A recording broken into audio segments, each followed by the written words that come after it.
Ya, baik. Di sini saya atas nama Rehan Rasya Setia Junior. Saya mewakili kelompok kelompok kelompok 1 dari SMA Negeri 1 Lojanan kelas 12-3. Saya ingin bertanya-tanya tentang sejarahnya desa Tani Bakti ini, Pak. Nah, sebelumnya kita bersama Bapak Ketua RT 06 ya, Pak ya? Ya. Boleh perkenalkan namanya dulu, Pak? Bismillahirrahmanirrahim. Assalamualaikum warahmatullahi wabarakatuh. Waalaikumsalam warahmatullahi wabarakatuh. Terima kasih atas kunjungan adik-adik semua ke kediaman saya ini. Ya. Saya Ketua RT 6 Dusun Karya Bakti, Desa Tani Bakti. Nama saya Hamdani. Menjabat sebagai Ketua RT kurang lebih sudah 3 tahun. Kemarin setahun yang lalu saya juga menerima kunjungan dari SMA 1 Purwajaya juga, Lojanan. Kemudian kurang lebih sebulan yang lalu juga ada dari kelas 12 juga, SMA 1 Lojanan juga. Dan hari ini saya yang ketiga kalinya menerima dari SMA 1 Lojanan ini. Mungkin itu perkenalan saya, selanjutnya disilahkan. Baik, kita langsung aja ke pertanyaannya, Pak ya. Bapak Hamdan ini udah menjabat sebagai ketua RT kan 3 tahun di Desa Tani Bakti ini kan. Nah, apa nama desa ini dan adakah arti khusus buat nama tersebut, Pak? Secara umum Desa Tani Bakti ini berawal dari sekelompok masyarakat, dari sekelompok penduduk yang tinggal di ujung kampung ini.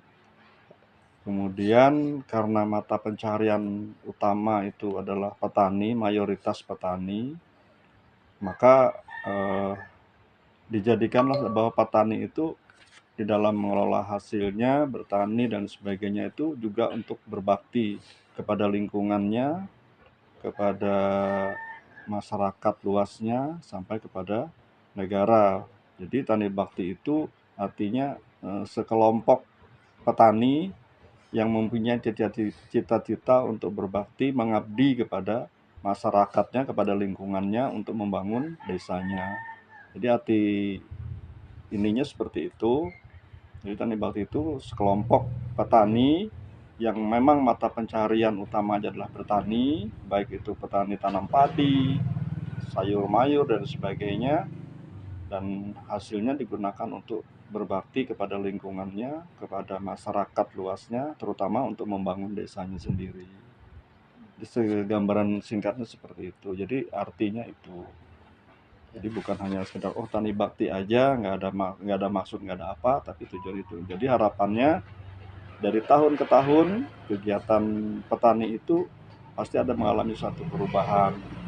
Seperti sekarang yang dilihat, yang tadinya hampir mayoritas masyarakat Tani Bakti itu petani bertanam padi, sekarang hampir berubah menjadi tanaman sayur mayur yang banyak. Hanya ada satu kelompok lagi yang memang sampai saat ini masih bertanam padi. Gitu. Ya.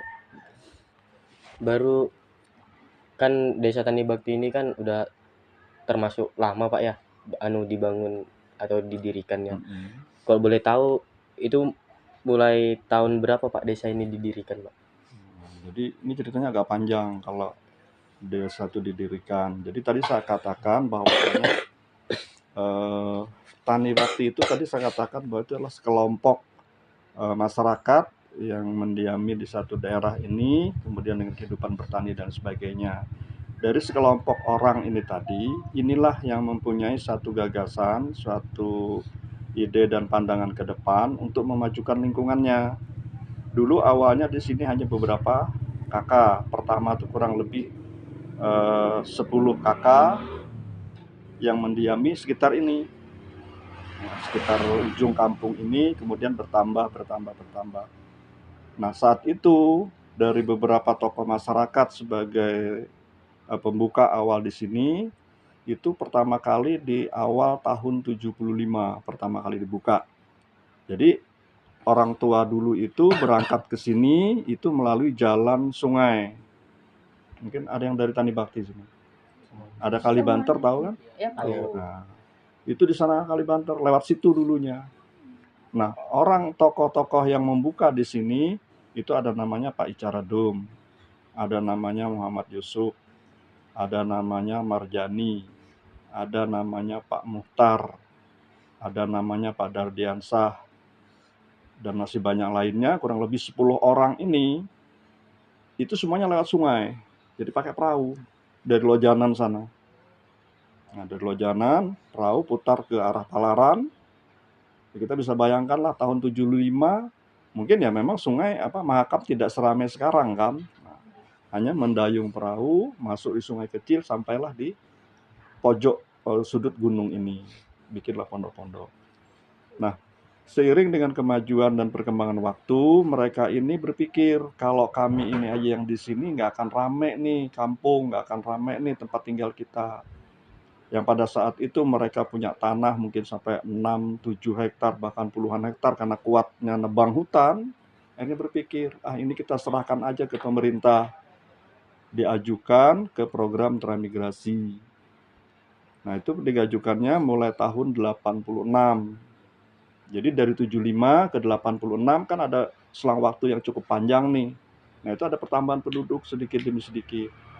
Akhirnya sepakat, diajukan, dibuatlah surat pernyataan bersama, seluruh masyarakat yang ada ini tadi, yang merupakan kelompok petani ini tadi, menyerahkan lahannya sebagian untuk diserahkan ke pemerintah melalui Departemen Transmigrasi. Dan tahun 87 itu disetujui dengan sebutan Transmigrasi Swakarsa. Jadi penduduknya bukan dari Jawa. Kalau ada yang tahu, mungkin transmigrasi itu kan programnya memindahkan penduduk dari satu pulau ke pulau yang lain atau satu tempat ke tempat yang lain kan. Nah, karena ini Swakarsa, penduduknya hanya dari lokal yang ada. Seputaran Kalimantan Timur, seputaran Samarinda, seputaran Tenggarong. Nah, 87 itu masuklah alat beratnya membuat badan jalan seperti yang sekarang. Awal sekali, dulu jalan ini nggak ada. Jadi kalau dulu orang-orang tua yang tadi saya sebutkan itu, kalau mau keluar sana, ke Purwajaya, apalagi ke Lojanan, jalan kaki. Itu bisa bayangkan dari sini ke gerbang depan aja udah berapa jauh kan. Harus ke Purwajaya, harus ke Lojanan, jalan kaki. Sebagian bawa hasil panennya tadi, dijual di pasar di sana. Mereka kalau ke pasar kadang-kala harus 2 hari atau 3 hari baru balik lagi ke sini. Nah, setelah itu disetujui oleh pemerintah, dibuatlah peta keliring namanya. Peta keliring itu yang memblok daerah transmigrasi. Nah, di situ disediakan lahan untuk pertanian, untuk persawahan, perladangan, dan perumahan. Siapa-siapa warganya yang ikut program transmigrasi? Ya tadi kelompok petani yang utama di sini. Itu ditambah dengan penduduk di sekitar. Contoh yang ada sekarang ini, ada yang dari Lempake, Tanah Merah, dari Bukit Biru Tenggarong, dan sebagainya. Tapi kebanyakan ini hampir dari daerah Lempake yang banyak. Nah, bertambahlah penduduknya. Nah, jadi salah satu berbaktinya masyarakat yang tadi saya katakan itu, ya ini menyediakan lahan untuk pemukiman warga. Semuanya diikutkan program transmigrasi. Nah, pada saat itu pemerintah hanya menjamin biaya hidup itu selama 4 bulan. Perumahan tidak dibangunkan. Kalau transmigrasi yang katakanlah yang dari Jawa ke Kalimantan atau Jawa ke Sumatera, mereka datang tinggal enak, sudah ada rumah dan sebagainya. Kalau ke sini enggak. Mereka datang ke sini, mungkin 2-3 hari di sini, mereka buka lahan sendiri sebagian. Mereka hanya dikasih bahan perumahan, kayu, balok, papan, atap, paku, dan sebagainya. Biaya hidupnya seperti beras, bahan pokok beras, ikan, minyak, dan sebagainya hanya dijamin kurang lebih 4 bulan. Nah, kemudian setelah itu Tani Bakti ini dulu adalah merupakan bagian dari Desa Purwajaya. Dulu RT, jadi dusun. Nah, kemudian jadi desa persiapan setelah dibina oleh transmigrasi tadi itu pada tahun 90 itu menjadi desa persiapan 90-91. Itu jadi desa persiapan. Nah, desa persiapan definitifnya menjadi desa resminya lepas dari Purwajaya itu pada tahun 97. Jadi dari 87, 88, 89, 90 menjadi desa persiapan. Kemudian 97 diserahkan ke pemerintah daerah melalui Kecamatan Lojanan. Diserahkan ke kabupaten. Berdirilah Desa Tani Bakti Persiapan pada waktu itu. Definitifnya di tahun 97. Bersamaan dengan Desa Definitif Batuah. Jadi kalau ada yang dari Batuah, sama umurnya dengan Tani Bakti. Karena pada saat itu peresmian desa itu ada lokasinya di Tani Bakti. Nah, jadi itu asal berdirinya Desa Tani Bakti tadi. Mungkin ke depannya dan sebagainya itu tadi. Jadi tokoh utama Tani Bakti itu ada 10 orang. Sebagian sudah tidak ada, yang ada tinggal 2 orang. Salah satunya Pak Dardiansah. Pak Dardiansah ini mungkin ada yang tahu itu kakaknya Pak Kades. Tinggalnya ada di RT 5. Nah, satu lagi ada Pak Asruni, tinggalnya jauh sekali di Muara Wahau. Hanya 2 orang ini lagi. Yang lain semuanya sudah meninggal dunia. Itulah cikal bakal pendirinya desa. Nah, kita kan apa Pak ya? Kita kan sudah tahu kalau di sini kan mayoritas itu kan apa mata pencariannya warga Desa Tani Bakti ini kan ya seperti menanam sayur mayur atau padi gitu. Jadi di Desa Tani Bakti itu ini sendiri apa saja tradisi dan budaya unik yang masih dilestarikan di desa ini, Pak? Berkaitan dengan budaya yang ada, yang sangat kental sekali tidak ada, karena di sini sifatnya membaur. Membaur itu dalam artian tidak dimonopoli oleh salah satu suku dan sebagainya. Yang ada di sini hanya apa ibaratnya seni budaya yang ada ya seperti kuda kepang, jaranan itu aja yang ada. Bahkan di sini punya dulu ada 3 kelompok seni budaya jaranan ini. Nah, sekarang mungkin yang berjalan masih ada 2 itu. Kalau seni budaya yang berkaitan dengan adat istiadat untuk sementara ini belum ada yang dominan. Belum ada. Ya, belum ada. Artinya baik itu dari Jawa atau dari Kutai, kan di sini ada suku Kutai juga, ada dari Bugis, ada dari Banjar. Ini tidak ada menonjolkan seni budaya menonjolkan budayanya atau adat istiadat yang dimunculkan itu tidak ada. Jadi yang ada hanya berupa kesenian atau seni budaya itu, yaitu yang ada jaranan itu aja. Nah, kan Bapak Hamdan ini kan sudah termasuk lama di desa sini kan, Pak? Nah, jadi di mana tempat-tempat bersejarah atau tempat yang perannya penting waktu zaman dahulu, Pak, di desa ini? Salah satu yang paling bersejarah berdirinya masjid ini satu. Kemudian di pemakaman di kuburan muslimin di atas itu ada makam yang pertama kali orang yang meninggal di Tani Bakti. Bahkan itu bayi yang umur beberapa hari. Itu yang sangat-sangat bersejarah. Kenapa masjid ini saya katakan salah satu bangunan yang bersejarah? Karena tadi dari hanya beberapa orang sampai 10 orang bertambah jadi banyak, bisa mendirikan langgar tadinya, langgar kecil yang bahannya itu terbuat dari kayu-kayu bulat, kayu-kayu hutan. Nah, diikat pakai rotan. Atapnya dengan kulit kayu, dindingnya kulit kayu, lantainya juga kulit kayu. Ukurannya pun tidak besar, hanya kurang lebih 4x6 pertama kali. Nah, disitulah tempat mereka kalau ada pertemuan, ada kelompok, mereka membicarakan mengenai ini kapan waktu kita mau tanam padi. Dikumpulkanlah masyarakat yang 10 orang lebih tadi, kumpulkan di situ, dilanggar itu tadi. Kemudian berkembang penduduknya, dibangun, diubah dari kayu bulat menjadi papan, kan sudah ada alat yang modern dengan Shinso, baru dirubah menjadi bangunan yang bagus sampai dengan saat sekarang itu sudah 3 kali direnovasi. Jadi dari kayu bulat dengan semuanya masih alami menjadi kayu beratap seng dan sebagainya sampai sekarang menjadi tembok, itu salah satunya.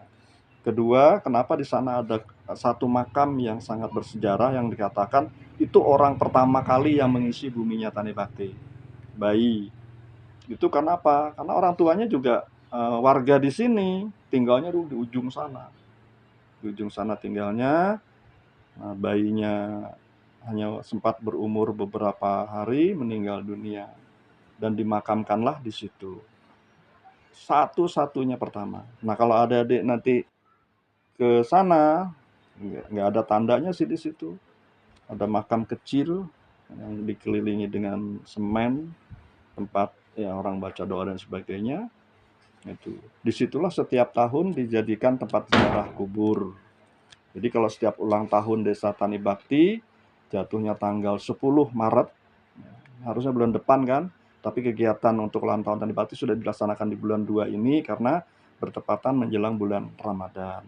Nah, kemarin kita tanggal 23 sudah melaksanakan ziarah kubur. Salah satunya itu tadi, kita berdoa bersama di makam itu.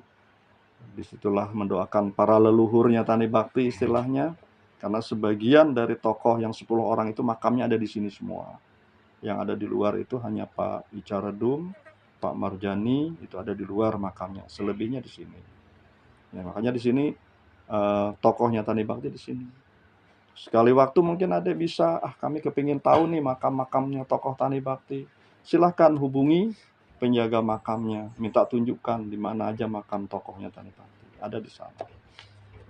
Mungkin itu yang penjelasan saya berkaitan dengan tempat yang bersejarah. Jadi salah satu berdirinya masjid ini, kemudian di sana. Masjid ini berdiri semuanya dengan swadaya, artinya gotong royong. Kita bisa bayangkan cari kayu di hutan, kayu bulat, pikul sama-sama ke sini. Kulit kayu kan bagaimana tuh ngupas kulit kayu kan? Dikupas dengan tenaga manusia sampai jadi, dikerjakan gotong royong dan sebagainya. Makanya disitulah yang saya katakan salah satu tempat yang bersejarah. Kemudian mungkin yang lain. Ya, kan ini kembali lagi ke zaman dulu, Pak. Kan desa ini kan dibangun dari tahun 75. Itu kan yang membangun kan 10 tokoh utama kayak Pak Ica, baru Pak Mardani. Itu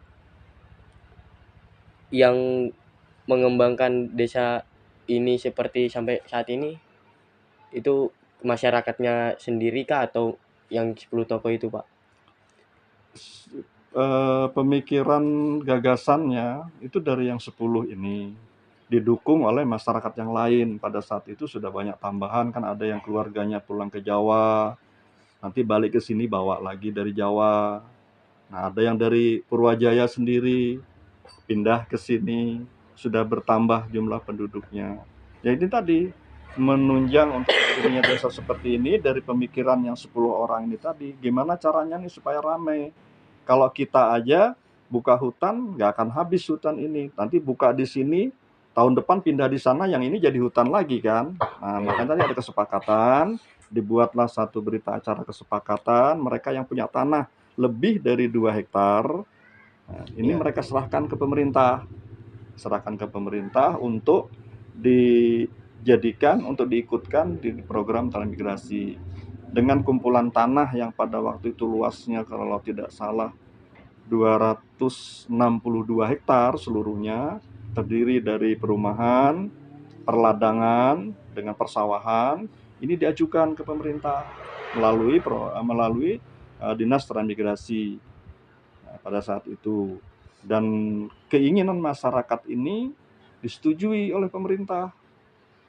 oleh pemerintah provinsi, diajukan ke pemerintah pusat, turunlah program transmigrasi swakarsa tadi.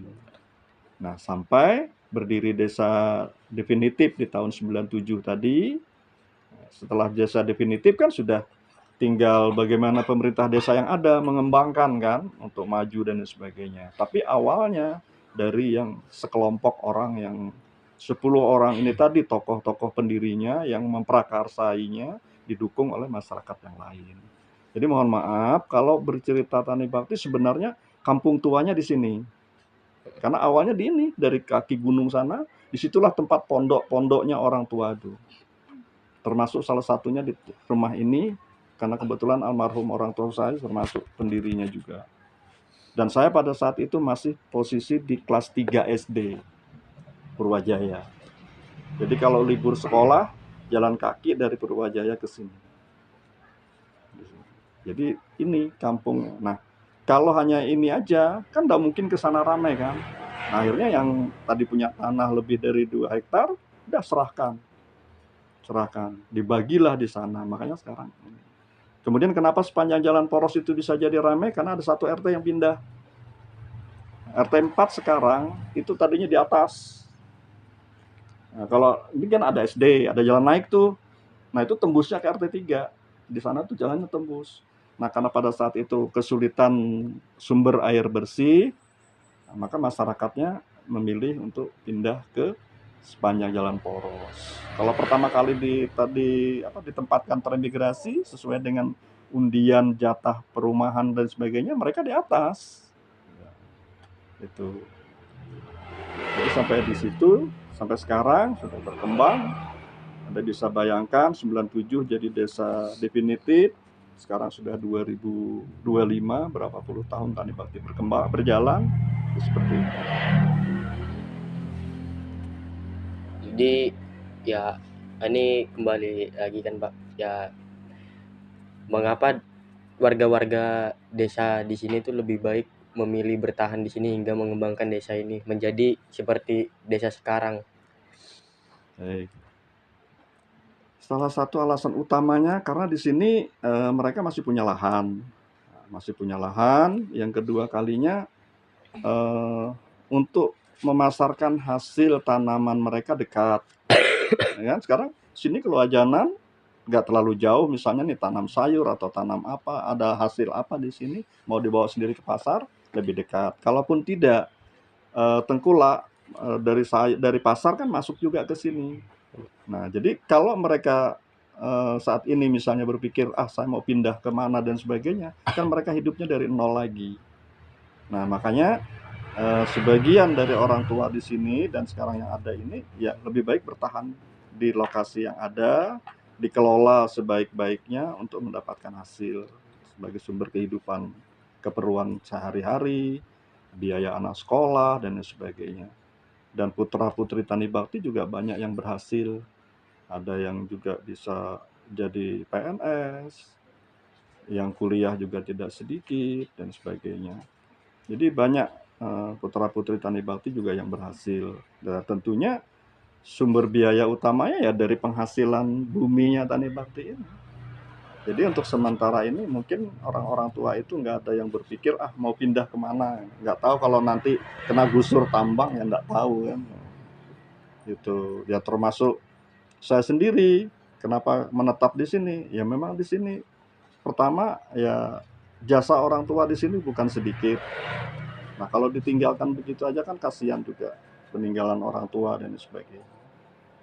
Seperti itu. Jadi nggak ada pemikiran untuk pindah kemana dan sebagainya. Kalaupun mereka ke Jawa, ya paling sambang keluarga. Terkadang pulang dari Jawa ke sini bawa keluarga lagi.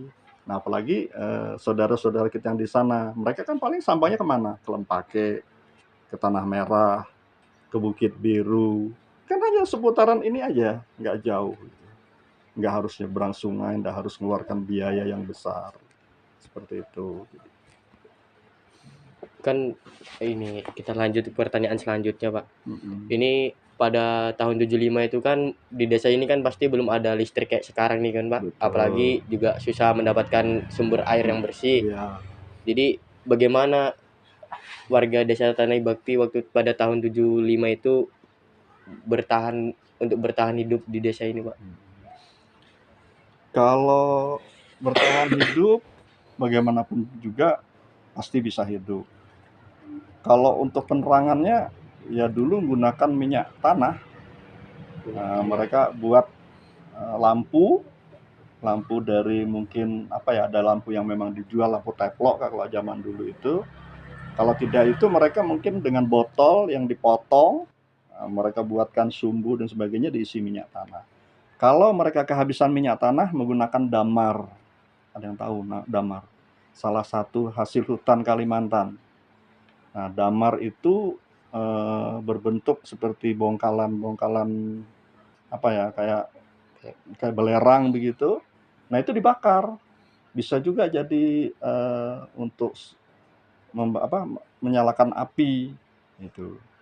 Nah, kemudian kalau kehidupan mereka sehari-hari, ya di samping mereka buka hutan, bertani dan sebagainya, yang jelas beras mereka tidak beli. Kalau ikan mereka tinggal cari. Oh, dulu di sini banyak ikannya, sekarang aja sudah berkurang. Jadi nggak ada kesulitan, hanya itu tadi, pada saat itu mereka kalau mau jual padi, bawanya jauh. Memikul ya. Ya harus jalan kaki ke sana. Jangankan sepeda motor, sepeda aja nggak bisa lewat, ya jalan kaki. Nah, sedikit saya kasih gambaran, jalan aslinya Tani Bakti bukan ini. Nah, jadi dulu jalannya ada di dataran bawah. Kalau di SMP itu gereja, ada gereja bawah kan? Nah, itu dulu jalannya lewat bawah. Yang merintis siapa? Ya anak sekolah di sini. Yang mungkin bapaknya pernah sekolah di SD sini dan sebagainya, pasti tahu sejarah. Jadi kalau libur sekolah, masyarakat yang tadinya 10 ditambah dengan sebagian transmigrasi itu dulu sebelum ada jalan ini enak, bawa cangkul, gotong royong buat jalan. Itu dulunya. Jadi kalau untuk kehidupan mereka sehari-hari, bertahan hidup di sini, itu mereka nggak ngalami satu kesulitan. Buktinya mereka bisa bertahan sampai dengan sekarang, meninggalkan berbagai macam kenangan. Ya, salah satunya ya lokasi tempat tinggal di depan ini juga kan, orang tuanya juga termasuk tokoh pendiri di sini, mewariskan sampai seperti ini. Kalau program pemerintah yang masuk di sini sebelum transmigrasi ada SD filial. SD filial itu di sini ada muridnya hanya satu kelas. Jadi kalau mau ujian ulangan ikut ke Kilo 5, ke Purwajaya. Itu muridnya pun hanya beberapa orang. Jadi bangunan pemerintah masuk. Nah, kalau sekarang kepingin tahu mana bangunan SD yang pertama kali, ada yang di sebelah sana yang bentuknya memanjang. Itu SD pertama kali yang dibangunkan oleh pemerintah. Kalau yang swadaya dari masyarakat ini dulunya kayu bulat. Yang sekarang ada bengkel depan SD, ada bengkel di lokasinya almarhum Haji Suwarno. Nah, itu dulu SD-nya awal di situ. Bahannya sama seperti masjid, kayu bulat diikat pakai rotan. Jadi kalau sekarang masih ada mungkin kan jadi bangunan unik kan. Cuma sayang sudah tidak ada. Tapi itu sejarahnya seperti itu. Ini kita kembali ke pertanyaan terakhir, Pak ya. Apa harapan Bapak Hamdan buat desa ini untuk kedepannya berdasarkan sejarahnya, Pak? Ya, setiap orang pasti punya harapan yang sangat tinggi, sangat mulia. Saya juga punya harapan mudah-mudahan ke depan Tani Bakti ini menjadi desa yang benar-benar mandiri, bisa meningkatkan statusnya dari desa biasa, desa mandiri sampai menjadi desa yang betul-betul makmur. Masyarakatnya juga terjamin kehidupannya, sekalipun saat ini ada rasa kekhawatiran. Kenapa timbul rasa kekhawatiran itu? Karena Tani Bakti ini sementara boleh dikatakan desa yang mati. Desa yang mati ini kenapa? Jalannya kan hanya sampai di sini, belum ada penghubung tembus ke desa mana gitu. Kan Tani Bakti ini di sebelah timur ini berbatasan dengan Desa Handil Bakti, Kecamatan Palaran. Kemudian di sebelah utara ini berbatasan dengan Kecamatan Luajanan Ilir. Di sebelah selatan ini berbatasan dengan Desa Tani Harapan dan Batua. Sebelah baratnya berbatasan dengan Desa Purwajaya. Sekeliling Tani Bakti seperti yang ada ketahui sudah sebagian lahannya menjadi lahan yang tandus karena digusur oleh kegiatan tambang. Nah, ini salah satu kekhawatiran. Tapi saya optimis dan yakin Tani Bakti pasti akan berkembang. Pasti akan lebih maju daripada sekarang. Kenapa? Saya merasakan hidup di Tani Bakti bukan sebentar. Saya menetap di Tani Bakti setelah lulus SMP tahun 84. Saya sudah menetap di sini. 86 saya sekolah kembali lagi ke sini setelah ada program transmigrasi. Saya pernah ikut honor di transmigrasi dengan bayaran 40.000 sebulan. Itu pun tidak tentu. Jadi ikut bagaimana proses Tani Bakti ini, ikut andil di situ. Nah, dari perjalanan sejarah itu dari tahun ke tahun sampai saat sekarang, ya saya bangga. Saya bangga salah satu anak dari pendiri Desa Tani Bakti bisa melihat Tani Bakti seperti sekarang, menikmati listrik, menikmati air bersih, sekalipun kadang air bersih itu tidak rutin ngalirnya, tapi kita sudah bisa menikmati air bersih, jalan yang sudah enak, kemudian apa yang tidak bisa kita nikmati di sini, mau makanan cepat saji tinggal pesan juga datang, mau kirim beli barang lewat online juga diantar ke rumah dan sebagainya. Jadi itu salah satu kebanggaan saat ini. Harapannya terutama putra-putri yang memang asli Tani Bakti, ya berjuanglah untuk Tani Bakti, di mana bisa laksanakan kegiatan yang ada. Karena kemarin juga saya himbau, kebetulan kemarin yang dari Batuah itu ada 3. Kalau ini dari mana? Mana aja? Ini dari Tani Bakti semua, Pak. Tani Bakti semua? Iya. Kok saya baru tahu wajah-wajahnya? Ternyata Tani Bakti menurut saya cukup luas kalau begitu. Buktinya ini 8 orang saya nggak ada yang kenal.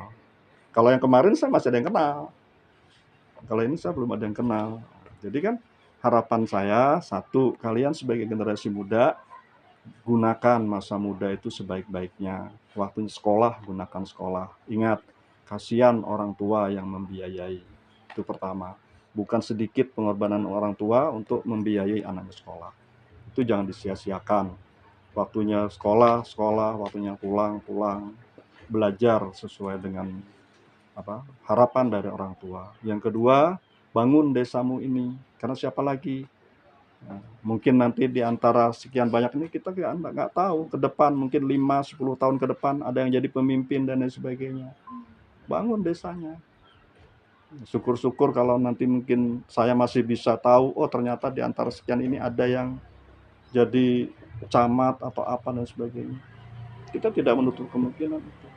Saya kepingin putra-putri Tani Bakti itu betul-betul bisa berhasil, sukses, terutama mengikuti di jenjang pendidikannya.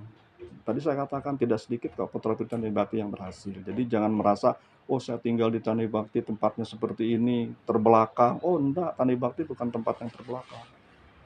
Bukti nyata dari eksposan anak-anak mahasiswa UINSI 2024 itu loh sampai ke Jawa. Profil Desa Tani Bakti itu dibuka di Malang. Mereka ber-KKN di sini. Kebetulan tinggalnya, poskonya kemarin ada di wilayah saya di RT 6. Mereka buat kegiatan Tani Bakti, mereka ekspos, ini loh Tani Bakti satu desa. Apa yang mereka tonjolkan? Hasil pertanian Tani Bakti dengan peternakannya. Kan di sini ada ternak sapi, ada satu kelompok tani di wilayah RT 9 yang memang masih tanam padi. Kalau sini kan sudah berubah nih. Itu sih harapan saya. Jadi yakinlah bahwa Tani Bakti tidak seperti ini. Pasti ke depan akan lebih maju. Tentunya nggak lepas dari dukungan adik-adik ini, terutama kan generasi muda. Katanya generasi muda itu kan pewaris dari orang-orang terdahulu. Ya siapa lagi? Itu saya hanya pesan sekali lagi, selagi kalian belajar di sekolah, gunakan kesempatan untuk belajar. Kenapa? Kasihan orang tua yang membiayai. Bayangkan dari SD nggak seberapa, SMP mungkin masih di SMP 3 sini dekat. Kalau ada yang SMP-nya di luar kan sudah jauh. Kalau harus sekarang ke SMA Purwajaya, otomatis sudah harus ada kendaraan. Belum lagi mungkin uang saku, belanja dan sebagainya. bahan bakarnya belum. Belum bahan bakarnya. Makanya jangan disia-siakan harapan dari orang tua. Bergaulah dalam batas-batas yang wajar, jangan mudah terpengaruh. Kenapa sekarang di era zaman sekarang ini banyak sekali orang-orang yang mudah terpengaruh, diajak teman begini-begini, nggak usah, nggak perlu. Berdiri betul-betul di atas kaki sendiri, mandiri. Itu aja harapan saya. Ya, saya berterima kasih sekali kalau adik-adik ini memilih. Sekarang heran, tahun 2023 kalau tidak salah, ya tahun 2023 saya juga didatangi dari SMA 1. Saya tanya, lah kok bisa ke tempat saya kenapa? Kan di sini ada Pak Kades yang harusnya lebih paham tentang pusat pemerintahannya. Kenapa aku harus ke saya? Katanya dari sekolah yang nunjuk gitu ini. Nggak tahu kalau ada adik yang ngasih ke sini siapa? Dari Aulia, dari teman. Aulia. iya. Nah mungkin itu. Jadi setelah ini kan apalagi adik-adik semuanya putra putrinya Tani Bakti. Kalau ketemu saya tolong ditegur lah. Jangan sering diselip. Kan sehari-hari saya keluar masalahnya pakai motor. Ya, di jalan juga hati-hati. Mungkin itu penyampaian saya. Nah lebih kurangnya dari penjelasan saya tadi, ya saya mohon maaf. Itu batas yang saya bisa sampaikan. Kalau kepingin secara detail, ya nggak cukup waktunya. Iya. Andai kata diceritakan itu mungkin dari pagi sampai malam sampai pagi pun nggak selesai. Kalau mau cerita yang detailnya, tapi garis besarnya seperti itu. Karena seputaran bagaimana sih sejarahnya Tani Bakti itu dari kelompok berdiri menjadi desa, kan itu aja. Mungkin itu. Nah saya sebelum ini juga kepingin tahu ini putra putrinya siapa dan siapa, karena otomatis mungkin sebagian dari ini saya pasti ada yang kenal orang tuanya. Ini putranya Pak Setia. Iya. Kalau ini saya nggak tahu. Yang ngechat bawa tadi malam. Oh, putrinya Pak Tasiman. Iya. Kalau masnya? Putranya Bapak Mas Yono. Mas Yono. Anaknya Pak Ade Syaikun. Adiknya. Anaknya. Anaknya. Cucunya ya? Iya, cucunya Pak Ade Syaikun. Cucunya. Kalau Agus Arifianto. Agus Arifianto, putranya? Cucunya Mbah Awal. Cucunya Mbah Awal. Iya, Mbah Awalnya masih ada. Om Muhammad Sahril. Muhammad Sahril ini. RT 5 ini. Iya. Iya, cucunya almarhum Mbah Warto. Iya. Masa? Bapak Sahrudin RT 1 itu, RT 4. Iya, tahu. Ini ke Cina lagi. Pak Bedu, anaknya Pak Bedu. Oh, anaknya Pak Bedu. Cucunya Haji Abdullah. Iya, betul almarhum. Mbaknya? Pak Ponijo. Pak Ponijo RT 4. Iya. Nah, ini kan ternyata sebagian dari orang tua kalian juga ada yang ya aslinya kenal. Bahkan dulu ada yang pernah jadi murid saya. Saya pernah ikut ngajar masalahnya di SD pertama kali di sini. Tahun 85 saya sempat ngajar di sini. Murid pertama cuma 9 orang. Jadi kayak Mas Yono, kakeknya ini pernah jadi murid, bapaknya ini pernah jadi murid juga. Kalau sama bapaknya ini kenal sejak dia ikut program TRAN di sini. Sama-sama jadi kader sub PPKBD, jadi nangani urusan keluarga berencana. Bayangin dulu dia mentransmigrasi tahun 97, itu nggak ada yang ngurusin apa-apa, kita yang ngurusin urusan KB. Nah, jadi bapaknya ini, ibunya terutama itu sub PKBD-nya. Jadi kalau ambil obat dan sebagainya, kontrasepsi kayak dulu pil dan sebagainya, itu saya ngambil ke puskesmas. Nah dari puskesmas saya bagikan ke sub PKBD yang ada. Kita laki-laki yang ngurusin. Kenapa? Kita kepingin maju. Gitu. Nah, Pak Sahrudin dari awal saya sudah tahu juga.